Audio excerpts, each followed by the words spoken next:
समय की बात है। वीरपुर गांव में एक भाई और एक बहन रहते थे। भाई का नाम राजेश और बहन का नाम पिंकी था। राजेश बहुत ही आलसी था, वह कोई काम नहीं करता था। एक दिन पिंकी बोली, राजेश तुम कुछ काम क्यों नहीं करते? जब देखो खेलते रहते हो। मैं और माँ कब तक तुम्हें ऐसे ही बोलते रहेंगे? तुम भी तो कुछ समझा करो। मेरी मर्जी, मैं जो मर्जी करूँ। मैं तुमसे छोटा हूँ, जो मेरा दिल करेगा मैं वही करूँगा। जब मेरा समय आएगा तब काम कर लूँगा। तभी राजेश की माँ आई। राजेश, ऐसे बात कर रही हो तुम अपनी बहन से? चलो माफी मांगो, वो तो तुम्हें सही ही कह रही थी। राजेश को गुस्सा आ गया और वह घर से बाहर चला गया। पिंकी भी राजेश को देखकर उसके पीछे पीछे चली गई। तभी पिंकी बोली, राजेश, राजेश, इतने गुस्से से कहाँ जा रही हो? मैं वन में जा रहा हूँ लकड़ी काटने। जब देखो तुम सब मुझे ताने मारते रहते हो।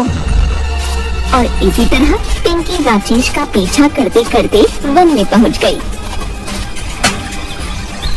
लकड़ी काटते समय राजेश का पैर फिसला और वह नदी में जा गिरा। पिंकी, पिंकी मुझे बचाओ, मैं बह रहा हूँ। राजेश, राजेश, राजेश, राजेश। पिंकी, राजेश उसी नदी में बहता हुआ चला गया दूसरे किनारे पर। अरे ये मैं कहाँ आ गया? यह किसका महल है? राजेश जैसे ही किनारे से बाहर निकला, उसके सामने एक जलपरी आ गई। ठहर जाओ बेटा, तुम कहाँ जाना चाहते हो? तुम उस महल में जाना चाहते हो? हाँ, लेकिन आप कौन हो? मैं जलपरी हूँ। वो किनारे पर एक जादुई महल है। उस महल में तुम्हें जो चाहिए वह मिल जाएगा। जलपरी जी, जो भी चाहो, यानी कि खेलना, खाना पीना सब कुछ। हाँ, मैं तो बस उस महल की रखवाली करती हूँ। जलपरी जी, मुझे भी इस जादुई महल में जाना है। मैं कुछ समय अपने घर वालों से दूर रहकर यहाँ रहूंगा। मेरे घर वाले तब मुझे समझेंगे। तुम महल में तो रह सकते हो, लेकिन मेरी इजाजत के बिना बाहर नहीं आ सकते। हाँ जलपरी जी, ठीक है। तभी राजेश महल में चला गया और तभी महल का दरवाजा बंद हो गया।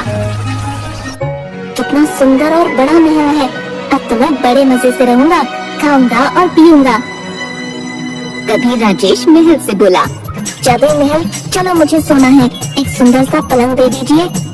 तभी एक सुंदर सा पलंग हाजिर हो गया। राजेश खुश होकर वहाँ सो गया। वहीं पिंकी अपने भाई को ढूंढने के लिए सबको लेकर आई, लेकिन वहाँ पर कोई नदी नहीं थी। सब उसे ढूंढने लग गए और थोड़ी देर ढूंढने के बाद सब वहाँ से चले गए। राजेश जादुई महल में बहुत खुश था। जब वह खाने को मांगता तो खाना आ जाता। अब वह पूरे दिन खेलता कूदता रहता।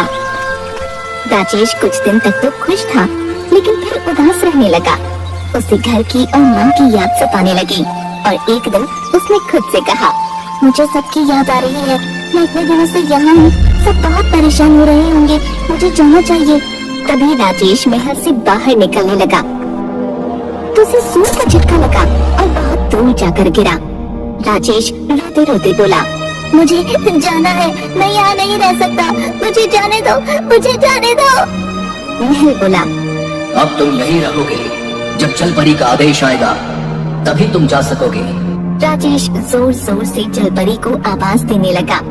तभी जलपरी आ गई और कहने लगी, क्या हुआ राजेश?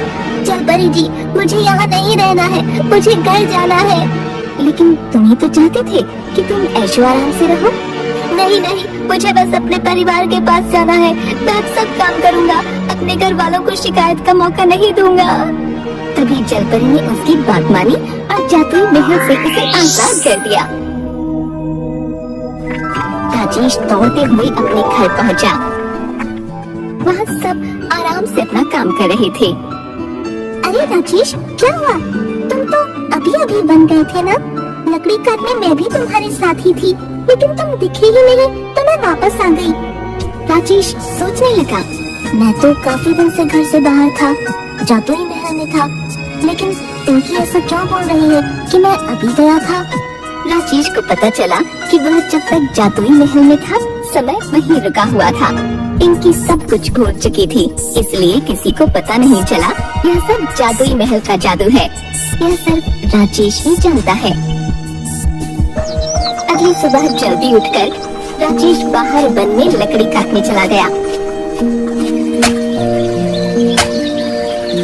जब वह लौटा तब माँ और पिंकी उसके पास आए और कहने लगे, राजेश तुम बड़े मेहनती हो गए हो बेटा, हमें माफ कर दो, हम तुम्हें ऐसे ही डांटते थे।